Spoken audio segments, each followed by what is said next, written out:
আসসালামু আলাইকুম এভরিওয়ান। দেখতে দেখতে শেষ হয়ে গেল রমজান মাস, চলে আসলো ঈদ। তো অনেক রেসিপি শেয়ার করেছি আপনাদের সাথে। আজকে আরেকটি রেসিপি নিয়ে আপনাদের সামনে হাজির হয়েছি। ঈদের দিন বিকেলে বা সন্ধ্যায় স্ন্যাক্স হিসেবে কিন্তু আপনারা রেসিপিটা রাখতে পারেন। খুবই ইজি এবং মজাদার একটি রেসিপি। চলুন দেখে নিই আমার মজাদার এই ব্রেড রেসিপিটি। চলুন তৈরি করে নেই। প্রথমে একটি প্যানে আমি 3 টেবিল চামচের মতো তেল দিয়ে দিলাম। আর এই রেসিপিতে কিন্তু পেঁয়াজটা একটু বেশি লাগবে। আমি এখানে 1/3 কাপ পেঁয়াজ দিয়ে দিয়েছি। পেঁয়াজটা একটু ভেজে নিচ্ছি। আর আমি কিন্তু মুরগির মাংসটাকে একটু মশলা দিয়ে ভেজে নিয়েছি। সয়া সস, আদা রসুন মশলা দিয়ে ভেজে রেখেছি। এটা একটু ভালো মতো পেঁয়াজের সাথে আমি চিকেনটা দিয়ে দিলাম। আর দিয়ে দিলাম 1 টেবিল চামচের মতো কাঁচামরিচ কুচি। আপনারা ঝালটা একটু বাড়িয়ে কমে দিতে পারেন। এরপর দিয়ে দিলাম ম্যাগির ম্যাজিক মশলাটা। এটা অপশনাল, চাইলে দিতে পারেন বা স্কিপ করতে পারেন। এরপর দিয়ে দিলাম 1/2 কাপের মতো বাঁধাকপি কুচি আর 1/3 কাপের মতো গ্রেট গাজর।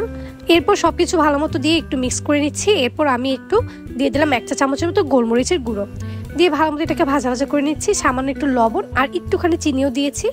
এরপর যখন এটা একটু হয়ে আসবে তারপর দিয়ে দিলাম 1 টেবিল চামচের মতো ময়দা, 1 টেবিল চামচের মতো সয়া সস। ময়দাটা দিলে কিন্তু অনেক বেশি স্টিকি হয় আর এটা খেতে অনেক বেশি ভালো লাগে রেস্টুরেন্টের মতো। তারপর এটাকে ভালো মতো নাড়াচাড়া করে একটু ভাজা ভাজা করে নিচ্ছি। এরপর খুব ভালো মতো একটু রান্না হলে এটা আমি নামিয়ে ফেলবো। দেখুন দেখতে কতটা স্টিকি আর মজা লাগছে। আর এখানে ব্রেড ক্রাম্পস নিয়েছি, এটা আমি বাসায় তৈরি করেছি। আর এই দেখুন এটা আমি ঠান্ডা হওয়া পর্যন্ত ওয়েট করছি। আর এটা খেতে কিন্তু অনেক বেশি মজা। এরপর এখানে আমি ব্রেড নিয়ে নিলাম। আপনারা চাইলে স্যান্ডউইচ যে ব্রেডগুলো থাকে সেগুলো নিতে পারেন। তো এটাকে আমি একটি বেলন পেরির সাহায্যে হালকা একটু বেলে নিচ্ছি। আমি এখানে আজকে দুটো শেপ দেখাবো, আপনারা আপনাদের পছন্দ অনুযায়ী করে নিতে পারেন।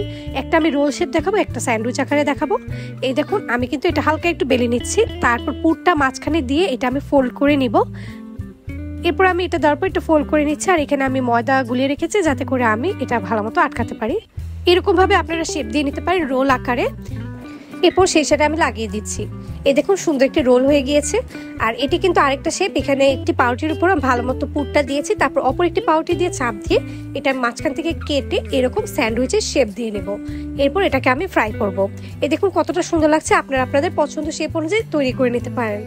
আমি একে একে প্রত্যেকটা এরকম করে নিচ্ছি। আমি বেশিরভাগ এরকম স্যান্ডউইচ শেপ আকারেই করেছি। আর দেখুন দেখতে কতটা সুন্দর লাগছে। এরপর আমার সবগুলো কিন্তু তৈরি হয়ে গেল। এখানে আমার বেশ অনেকগুলো হয়েছিল। আর এখানে আমি একটি ব্যাটার তৈরি করেছি। এখানে আমি 1/2 কাপের মতো ময়দা আর সামান্য একটু পানি দিয়ে এটাকে একটা থিক ব্যাটার তৈরি করে নিয়েছি। একটু লবণও অ্যাড করেছিলাম এখানে। প্রথমে পাউরুটিটা ভালো মতো ওই ব্যাটারে ডুবিয়ে তারপর আমি ব্রেড ক্রাম্পস দিয়ে এটাকে কভার করে নিচ্ছি। এই দেখুন ঠিক ভিডিওতে দেখানো অনুসারে এরকম আমি করে নিচ্ছিলাম।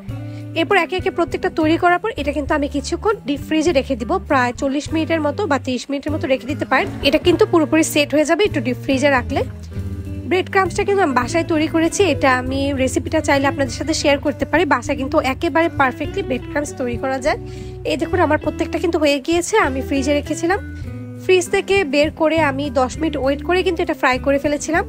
আর এই দেখুন আমি ফ্রিজ থেকে বের করে এগুলোকে একটু নর্মাল হতে দিয়েছিলাম। এরপর ডুবো তেলে আমি একে একে প্রত্যেকটা পিস ভালো মতো ফ্রাই করে নিচ্ছি।